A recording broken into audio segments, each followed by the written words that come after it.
നമ്മുടെ ജീവിതത്തിൽ ദുഷ്ടൻ എത്ര പ്രവർത്തിച്ചാലും ദൈവം നമ്മളെ വിടുവിക്കും എന്നുള്ളതാണ് നമ്മുടെ ഏറ്റവും വലിയ വിശ്വാസം. കുരുക്കുകളും അബദ്ധങ്ങളും അനർത്ഥങ്ങളും നമുക്ക് നേരെ ഒരുക്കി നമ്മുടെ ജീവിതത്തെ നശിപ്പിക്കുവാൻ, നമ്മുടെ സ്വസ്ഥതയും സമാധാനത്തെയും എടുത്തു കളഞ്ഞ് കുടുംബത്തിലും വ്യക്തിപരമായും തലമുറപരമായും ഒരുപക്ഷെ ജോലി ചെയ്യുന്ന മേഖലകളിലും ആയിരിക്കുന്ന സാഹചര്യങ്ങളിൽ നമ്മളെ നശിപ്പിക്കുവാൻ ഒരു കൂട്ടം ആളുകൾ നമ്മുടെ വളർച്ചയും നമ്മുടെ ഉയർച്ചയും കണ്ടുകൊണ്ട് അസൂയ മനസ്സിൽ കൊണ്ടുവച്ച് നമുക്കെതിരെ ദുഷ്ടപ്രവർത്തികൾ ചെയ്യുമ്പോൾ നിങ്ങൾ ഭയക്കരുത്. കാരണം നമ്മുടെ ആശ്രയം മനുഷ്യരിൽ അല്ലല്ലോ. നമ്മുടെ ലക്ഷ്യം മനുഷ്യരുടെ കരവും മനുഷ്യന്റെ പണവും മനുഷ്യന്റെ സ്നേഹവും അല്ലല്ലോ. നമ്മുടെ ലക്ഷ്യവും നമ്മുടെ ആശ്രയവും യേശുവിലാണെന്നുള്ള ഉത്തമ തെളിവും ഉറപ്പും നമുക്കുള്ളത് കൊണ്ട് ദുഷ്ടന്റെ കയ്യിൽ നിന്ന്, അല്ലെങ്കിൽ നമ്മെ തകർക്കുവാൻ, നമ്മെ ഇല്ലായ്മ ചെയ്യുവാൻ നോക്കുന്ന ആളുകളുടെ, വ്യക്തികളുടെ, പൈശാചിക സാത്താന്യ മണ്ഡലങ്ങളുടെ കയ്യിൽ നിന്ന് നിങ്ങളെ രക്ഷിക്കും എന്ന് ഈ സന്ദേശത്തിൽ കൂടെ ഞാൻ നിങ്ങളോട് പറയുമ്പോൾ, ഈ സന്ദേശം മുടങ്ങാതെ മുഴുവനും നിങ്ങൾ കേൾക്കുക. നിങ്ങൾക്കൊരാശ്വാസവും നിങ്ങളുടെ മനസ്സിനൊരു ധൈര്യവും നിങ്ങളുടെ ജീവിതത്തിൽ ഒരു ഉറപ്പും ഈ സന്ദേശത്തിൽ കൂടെ കർത്താവ് നിങ്ങൾക്ക് നൽകും. ആധാരമായി ഞാനൊരു വാക്യം നിങ്ങൾക്ക് തരാം. വാക്യം ഇങ്ങനെയാണ്. 2 തെസ്സലോനിക്യ ലേഖനം 3-ാം അധ്യായം അതിൻ്റെ 3-ാം വാക്യം. അപ്പോസ്തലനായ പൗലോസ് തെസ്സലോനിക്കയിലുള്ള സഭയ്ക്ക് ലേഖനം എഴുതുമ്പോൾ സഭയോട് പറയുകയാണ്, കർത്താവ് വിശ്വസ്തൻ, അവൻ നിങ്ങളെ ഉറപ്പിച്ച് ദുഷ്ടന്റെ കയ്യിൽ അകപ്പെടാതെ വണ്ണം കാത്തുകൊള്ളും. പൗലോസ് പറയുകയാണ്, കർത്താവ് വിശ്വസ്തൻ. നമ്മൾ ജീവിതത്തിൽ യേശുവേ, ദൈവമേ എന്ന് വിളിച്ച് ജീവനുള്ള ദൈവത്തിൻ്റെ മുമ്പിൽ മുട്ടുകുത്തി കണ്ണു നിറഞ്ഞ് മനസ്സ് നിറഞ്ഞ് പ്രാർത്ഥിക്കുമ്പോൾ നമ്മുടെ വിഷയത്തിൽ നമ്മൾ പോലും പരാജയപ്പെട്ടു നിൽക്കുമ്പോൾ, എങ്ങനെ മുമ്പോട്ടു പോകും എന്ന് അറിയാതെ എവിടെയോ ബ്രേക്കായി നിൽക്കുമ്പോൾ, കർത്താവിൻ്റെ ദാസനെ കൂടെ ഇന്ന് രാവിലെ ഈ സന്ദേശത്തിൽ കൂടെ നമ്മളോട് പറയുകയാണ്, നമ്മുടെ കർത്താവ് വിശ്വസ്തൻ. പലരും നമ്മൾ വിശ്വസ്തരാണെന്ന് എണ്ണി, പക്ഷെ സാഹചര്യങ്ങളുടെ ഗതിമാറ്റം അനുസരിച്ച് അവരൊക്കെ നമ്മുടെ മുമ്പിൽ നമ്മൾക്ക് അവിശ്വസ്തരായി മാറി. നമ്മളും നേരെ ഓപ്പോസിറ്റായി പല സാഹചര്യങ്ങളിലും പലരുടെയും മുമ്പിൽ അവിശ്വസ്തരാകേണ്ട ഒരു സാഹചര്യങ്ങൾ കടന്നു വന്നേക്കാം. എന്നാൽ പൗലോസ് സഭയോട് പറയുകയാണ്, മനുഷ്യൻ അവിശ്വസ്തനായാലും, മനുഷ്യൻ നമ്മളെ വഞ്ചിച്ചാലും ചതിച്ചാലും വേദനിപ്പിച്ചാലും കുറ്റപ്പെടുത്തിയാലും തകർക്കുവാനും തരിപ്പണമാക്കുവാനും നോക്കിയാലും, പൗലോസ് പറയുന്ന ആ വാക്ക് കർത്താവ് വിശ്വസ്തനാണെന്നാണ്.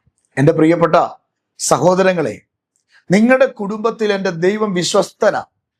നിങ്ങളുടെ കുഞ്ഞുങ്ങളിൽ വിശ്വസ്തന, നിങ്ങളുടെ ജോലിയിൽ വിശ്വസ്തന, നിങ്ങളുടെ കുടുംബ ജീവിതത്തിൽ എൻ്റെ കർത്താവ് വിശ്വസ്തന. കാരണം ഊവെന്ന് പറഞ്ഞാൽ ഊവെന്നും ഇല്ല എന്ന് പറഞ്ഞാൽ ഇല്ല എന്നും ഉറപ്പുള്ള വാക്ക് മാറ്റാത്ത, സ്വഭാവം മാറ്റാത്ത, അനുഗ്രഹിക്കാം എന്ന് പറഞ്ഞാൽ അനുഗ്രഹിക്കുന്ന, വിടുവിക്കാം, ഉയർത്താം, സാഹചര്യങ്ങൾക്ക് വ്യത്യാസം വരുത്താം, മക്കളെ മാനിക്കും, കുടുംബത്തിന്റെ സ്ഥിതിക്ക് വ്യത്യാസം വരുത്തും.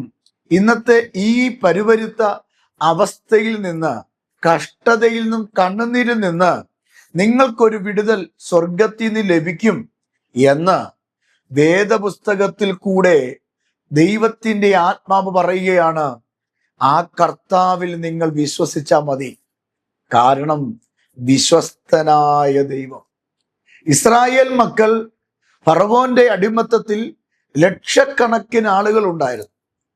ഇസ്രായേൽ മക്കൾ കട്ടച്ചുളയിൽ പണിയെടുത്തു. ഫറവോന്റെ ആളുകളുടെ, അവരുടെ അധികാരികളുടെ, അല്ലെങ്കിൽ ആ കട്ടച്ചുളയിൽ പണിയെടുപ്പിക്കുന്നവരുടെ കയ്യിലുള്ള ചാട്ട കൊണ്ട് നന്നായി അടി വാങ്ങി. തൊലികളൊക്കെ, സ്കിന്നുകളൊക്കെ പൊട്ടി. രണ്ട് കണ്ണും നിറഞ്ഞു, മനസ്സ് നിറഞ്ഞു, കരയുകയായിരുന്നു. ആ അടികളൊക്കെ അവരുടെ മേൽ വീഴുമ്പോഴും ദൈവത്തെ അവർ വിളിക്കാൻ തുടങ്ങി. ദൈവമേ, കർത്താവേ, ഞങ്ങളെ ഈ അവസ്ഥയിൽ നിന്ന്, ഈ എബ്രായ കുടുംബത്തെ വിടുവിക്കണമേ എന്ന് അവിടെയുള്ള ആണും പെണ്ണും പ്രാർത്ഥിക്കാൻ തുടങ്ങി, കരയാൻ തുടങ്ങി. അവരുടെ കട്ടച്ചൂളയിലെ പണിയും കഠിനാധ്വാനവും നിലവിളിയും പ്രാർത്ഥനയും ദൈവം കണ്ടു, കേട്ടു. മോശയോട് പറയുകയാണ്, എൻ്റെ ജനത്തിന്റെ കഷ്ടത ഞാൻ കണ്ടു, അവരുടെ നിലവിളി ഞാൻ കേട്ടിരിക്കുന്നു. അതുകൊണ്ട് നീ ഫറവോന്റെ കൊട്ടാരത്തിൽ ചെന്നിട്ട് എൻ്റെ ജനത്തെ ആരാധിക്കാൻ വിട്ടയക്കുക എന്ന് പറഞ്ഞ് അവരെ പുറത്തു കൊണ്ടുവരണം. ദൈവം അവരോട് പറഞ്ഞത് പിതാവായിരിക്കുന്ന അബ്രഹാമിനോട് പറഞ്ഞ വാഗ്ദത്തത്തെയാ. വെച്ചിട്ടില്ലാത്ത വീടും നട്ടിട്ടില്ലാത്ത തൈകളും കുഴിച്ചിട്ടില്ലാത്ത ആ കുഴികളും ദൈവം നിങ്ങൾക്ക് കൊടുക്കും, നിന്റെ തലമുറയ്ക്ക് കൊടുക്കും. പാലും തേനും ഒഴുകുന്ന ദേശം ഞാൻ കൊടുക്കും എന്ന് ദൈവം വാഗ്ദത്തം ചെയ്തു അബ്രഹാമിനോട്. തൻ്റെ മക്കളോടും കൊച്ചുമക്കളോടുമുള്ള ദൈവത്തിന്റെ വിശ്വസ്തത ആ മരുഭൂമിയിൽ ദൈവം വെളിപ്പെടുത്തുകയാണ്. നോക്കൂ പ്രിയരെ, ലക്ഷക്കണക്കിന് ജനം ഫറവോന്റെ അടിമത്തത്തിൽ നിന്ന് രക്ഷപ്പെട്ട് ഈ മരുഭൂമിയിലേക്ക് മോശ മുഖാന്തരം ഇറങ്ങി തിരിച്ചെങ്കിൽ എത്ര പേര് വാഗ്ദത്ത ദേശം കൈവശമാക്കി? 2 പേര് മാത്രം. അവസാനം 12 പേര് ദേശം ഒറ്റി നോക്കുവാനായി കടന്നു ചെന്നിട്ട് 10 പേര് പറഞ്ഞു, ഈ ദേശം നമുക്ക് പിടിക്കാൻ പറ്റില്ല, ഇവിടെ അനാക്യ മല്ലന്മാരുണ്ട്, അവരെ ജയിക്കാൻ നമുക്ക് പറ്റില്ല, നമുക്ക് പറ്റുന്ന പണിയല്ല. എന്നാൽ 2 പേരായ ആ കാലേബും യോശുവയും പറയുകയാണ്, ഇല്ല, നമ്മൾ ആ ദേശത്തെ പിടിക്കും. എൻ്റെ പ്രിയപ്പെട്ട സഹോദരനോട് ഞാൻ പറയട്ടെ, ദൈവം ഇവരെ വിളിച്ചു വേർതിരിച്ചു. മരുഭൂമിയിൽ കൊടുക്കേണ്ട സകല നന്മകൾ കൊടുത്തു. അപ്പം കൊടുത്തു, അവർക്ക് ഇറച്ചി കൊടുത്തു, വെള്ളം മധുരമാക്കി കൊടുത്തു, അപകടത്തിൽ നിന്ന് വിടുവിച്ചു, മേഘസ്തംഭവും അഗ്നിസ്തംഭവും കൊടുത്തു. കാലിലെ ചെരുപ്പ് തേഞ്ഞു പോയില്ല, അവരുടെ ജീവിതത്തിൽ അനർത്ഥങ്ങളൊന്നും സംഭവിച്ചില്ല. എങ്കിലും ദൈവത്തിന് അറിയാമായിരുന്നു ഈ ലക്ഷക്കണക്കിന് ജനം വാഗ്ദത്ത നാടിൽ എത്തുകയില്ല എന്ന്. ദൈവത്തിന് അറിയാമായിരുന്നു 2 പേര് മാത്രമേ ഈ ദേശം കാണുകയുള്ളൂ എന്ന്. എന്നിട്ടും ദൈവം അവരെ ഉപേക്ഷിക്കാതെ തക്ക സമയത്ത് ഇറച്ചിയും തക്ക സമയത്ത് മന്നയും തക്ക സമയത്ത് വെള്ളവും എല്ലാ നേരവും മേഘസ്തംഭവും അഗ്നിസ്തംഭവും കൊടുത്ത് ദൈവം അവരെ പരിപാലിച്ചില്ലേ? ദൈവം അവരെ സൂക്ഷിച്ചില്ലേ? ദൈവം അവരെ വിടുവിച്ചില്ലേ? കൈവിട്ടില്ലല്ലോ. ഇവരാരും വാഗ്ദത്ത ദേശത്തെത്തില്ല എന്ന് പറഞ്ഞ് ആർക്കെങ്കിലും ഇറച്ചി കൊടുക്കാതിരുന്നോ? ആർക്കെങ്കിലും ആ മന്ന കൊടുക്കാതിരുന്നോ? കൊച്ചു കുഞ്ഞു കുട്ടി മുതൽ ആവാലവൃത്തം മരുഭൂമിയിൽ അപ്പവും ഇറച്ചിയും തിന്നെങ്കിൽ, മേഘസ്തംഭത്തിൽ കൂടെ അഗ്നിസ്തംഭത്തിൽ കൂടെ നടന്നെങ്കിൽ അത് ദൈവത്തിന്റെ വിശ്വസ്തതയാ. ലക്ഷക്കണക്കിന് ജനം ഇറങ്ങി തിരിച്ച് മരുഭൂമിയിൽ അവിശ്വസ്തരായി പിറുപിറുത്ത് ദൈവത്തെ തള്ളിപ്പറഞ്ഞ് ദൈവത്തിൽ നിന്ന് കണ്ണെടുത്ത് അവരെ തന്നെ നശിപ്പിച്ചപ്പോൾ ദൈവം അവരോട് ആരെയും ആ മരുഭൂമിയിൽ ഉപേക്ഷിച്ച് കളയാതെ ആ 2 പേർക്കു വേണ്ടി 40 വർഷം ദൈവം ദീർഘക്ഷമ കാണിച്ചു. 2 പേർക്കു വേണ്ടി ദൈവം വിശ്വസ്തനായി നിന്നു.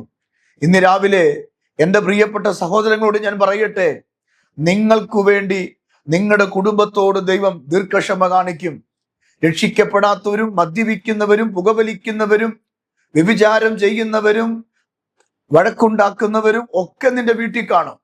പക്ഷെ ഈ സന്ദേശം കേൾക്കുന്ന നിങ്ങളോടുള്ള ദൈവത്തിന്റെ നീതി, നിങ്ങളുള്ള ദൈവത്തിന്റെ കരുണ, നിങ്ങളുള്ള ദൈവത്തിന്റെ വിശ്വസ്തത, അതുകൊണ്ട് ദൈവത്തിന്റെ ആത്മാവ് നിങ്ങളോട് പറയുകയാ, ശത്രുവിന്റെ മുമ്പിൽ നിങ്ങൾ ഓടിപ്പോകരുത്. ശത്രുവിനെ കണ്ട് നിങ്ങൾ ഭയക്കരുത്. ശത്രു നിങ്ങൾക്ക് എത്ര പ്രബലമായി നിന്നാലും, വാഗ്ദത്തം പ്രാപിച്ച് ഇറങ്ങിത്തിരിച്ച ദൈവത്തിന്റെ പൈതലെ, നിന്റെ മുമ്പിൽ ശത്രു 7 വഴിയായി ഓടിപ്പോകും. അതുകൊണ്ട് തെസ്സലോനിക്കയിലുള്ള സഭയോട് പൗലോസ് അപ്പോസ്തലൻ പറഞ്ഞ വാക്ക് ദൈവം വിശ്വസ്തനാണെന്ന് ഇന്ന് രാവിലെ ഞാൻ നിങ്ങളോട് പറയുകയാ.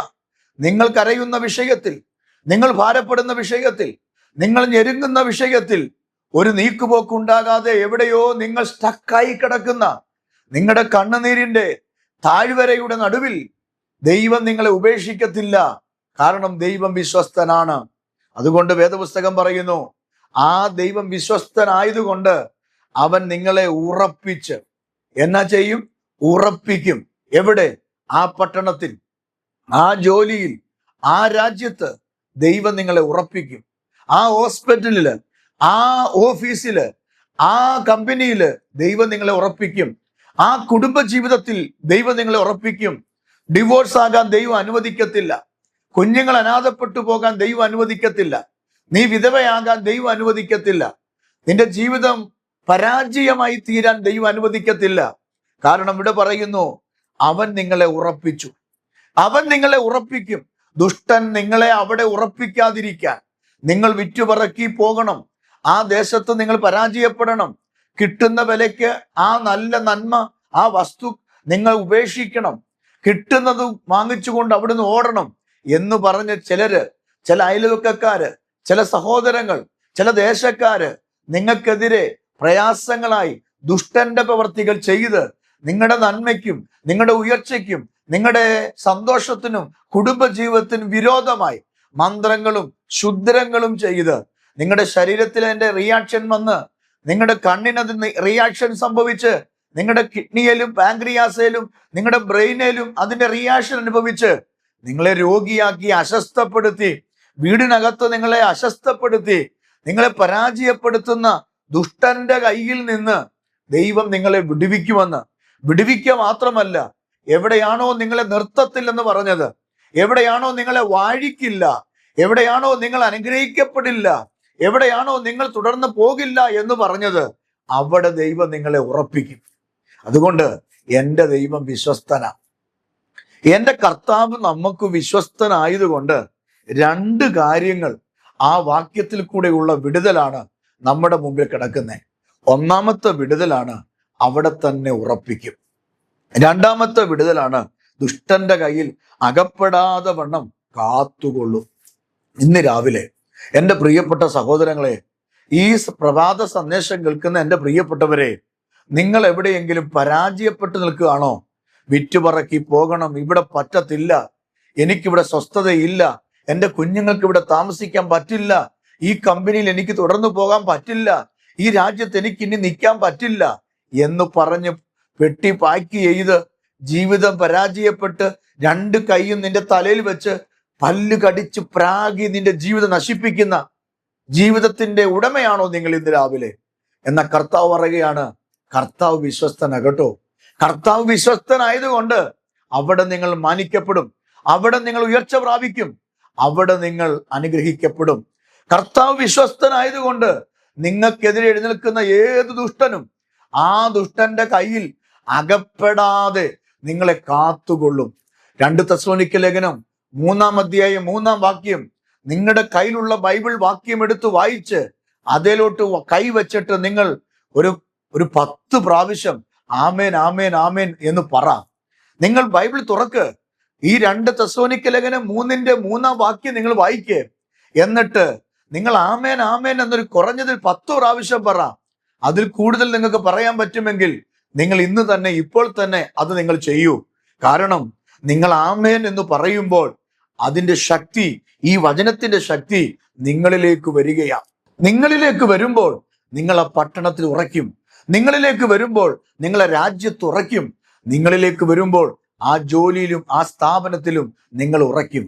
നിങ്ങളെ ആർക്കും പറിച്ചെടുക്കാൻ, എറിഞ്ഞു കളയാൻ പറ്റില്ല. ഒരു ചെടി പറിച്ചെറിയുന്നത് പോലെ നിങ്ങളെ പറിച്ചെറിയുമെന്ന പിശാചു പറയുന്നേ. പക്ഷെ ദൈവം നിങ്ങളെ ഉറപ്പിക്കും.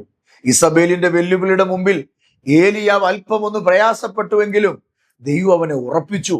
അപ്പോൾ തന്നെ ദുഷ്ടയായ ഇസബേലിന്റെയും ദുഷ്ടനായ ആഗാവിന്റെയും കയ്യിൽ നിന്നും ഏലിയാവിനെ അകപ്പെടാതെ സൂക്ഷിച്ചു. നിങ്ങളെയും സൂക്ഷിക്കും, എന്നെയും സൂക്ഷിക്കും. ഇന്ന് രാവിലെ ഈ സന്ദേശം കേൾക്കുന്ന എൻ്റെ പ്രിയപ്പെട്ടവരോട് ഞാൻ പറയാം, ദുഷ്ടൻ ഇനി നിന്നെ തൊടത്തില്ല. നിന്റെ ഭാവി അടയ്ക്കാൻ പറ്റില്ല, നിന്റെ വഴി അടയ്ക്കാൻ പറ്റില്ല, നിന്റെ കുടുംബത്തെ തകർക്കാൻ പറ്റില്ല. നീയും നിന്റെ ഭാര്യയും ഭർത്താവും തമ്മിലുള്ള സ്നേഹത്തിൽ നിന്ന് നിന്നെ ഇനി ആർക്കും പറിച്ചെറിയാൻ പറ്റത്തില്ല. നിന്റെ കുഞ്ഞുങ്ങളെ നിന്നിൽ നിന്ന് എടുത്തു കളയാൻ ഒരു ദുഷ്ടശക്തിക്കും കഴിയത്തില്ല. അവിടെ നിങ്ങൾ ഉറപ്പ് പ്രാപിക്കും. നിങ്ങൾ ഉറയ്ക്കും പ്രിയരെ, നിങ്ങളെ ദൈവം അവിടെ ഉറപ്പിക്കും. അതുകൊണ്ട് റിട്ടേൺ ടിക്കറ്റ് ഒന്നും എടുക്കണ്ട, മതിയെന്ന് പറയണ്ട. ഞാൻ ഇനിയും തിരിച്ചു എൻ്റെ നാട്ടിലേക്ക് രാജ്യത്തേക്ക് പോകുക എന്ന് പറയണ്ട.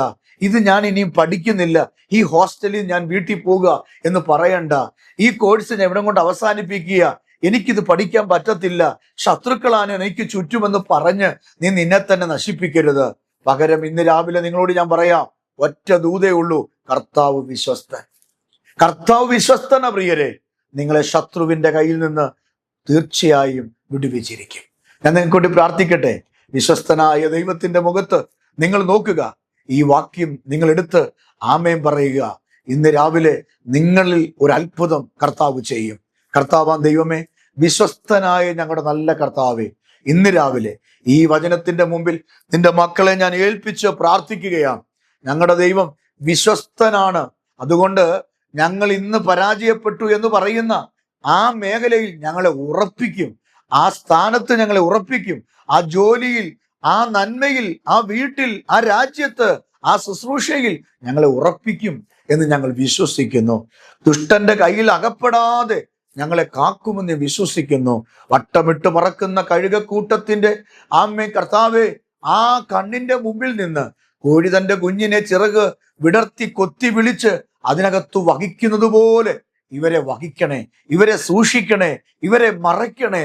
ആരും തകർന്നു പോകാൻ അനുവദിക്കല്ലേ. ഇന്ന് രാവിലെ ഈ വചനം വെച്ച് എൻ്റെ പ്രേക്ഷകരെ ഞാൻ അനുഗ്രഹിച്ച് പ്രാർത്ഥിക്കുന്നു കർത്താവേ, യേശുവിൻ നാമത്തിൽ തന്നെ ആമേൻ. ഇന്നത്തെ സന്ദേശമാണ് ദൈവം നിങ്ങളോട് പറയുന്നത്. ആരും നിങ്ങൾക്ക് അവിശ്വസ്തരായി മാറിയാലും ദൈവം നിങ്ങൾക്ക് വിശ്വസ്തനാണ്. അതുകൊണ്ട് അവിടെ ദൈവം നിങ്ങളെ ഉറപ്പിക്കും. ദുഷ്ടനിനി നിന്നെ തൊടില്ല. ഈ വചനത്താൽ ദൈവം നിങ്ങളെ അനുഗ്രഹിക്കട്ടെ. ഇതുമായി ബന്ധപ്പെട്ട ഒരവസ്ഥയിൽ കൂടിയാണ് നിങ്ങൾ കടന്നു പോകുന്നതെങ്കിൽ ഇതിന്റെ താഴെയുള്ള കമന്റ് ബോക്സിൽ നിങ്ങളുടെ പ്രാർത്ഥനാ വിഷയം, നിങ്ങളുടെ അവസ്ഥകൾ നിങ്ങൾ എഴുതുക. ഞാനും എൻ്റെ കുടുംബവും നിങ്ങൾക്ക് വേണ്ടി ആ വിഷയത്തെ കൈ തൊട്ട് വെച്ച് പ്രാർത്ഥിക്കും. ഈ സന്ദേശം നിങ്ങൾക്ക് അനുഗ്രഹമാകുന്നെങ്കിൽ ഇന്ന് തന്നെ, ഇപ്പോൾ തന്നെ മറ്റുള്ള നിങ്ങളുടെ സുഹൃത്തുക്കൾക്കും ബന്ധുമിത്രാദികൾക്കും ആ ഗ്രൂപ്പിലുമൊക്കെ നിങ്ങൾ ഷെയർ ചെയ്യുക. ഈ മിനിസ്ട്രി ഓർത്ത് നിങ്ങൾ പ്രാർത്ഥിക്കുക.